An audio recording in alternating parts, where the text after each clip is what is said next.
Tusimame wageni, tusimame. Weka mikononi mwako. Tusimame kwa maombi. Yesu tuna wanadamu, lakini itakapoliwa na watu, iwe ni amani, iwe ni furaha, iwe ni upendo, na ijenge udugu, na zaidi ya yote ijenge maelewano. Asante kwa sababu Mungu, na ibariki hii katika jina la Baba na Mwana na Roho Mtakatifu. Amen. Amen. Makofi kwa Baba Askofu. Makofi kwa Baba Askofu. Makofi kwa Baba Askofu.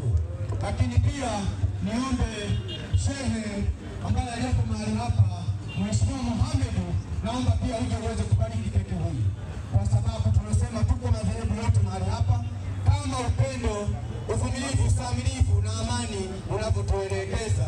Basi naomba Mheshimiwa Shehe Mohamed, hebu tupate dua ndani ya hiyo keki.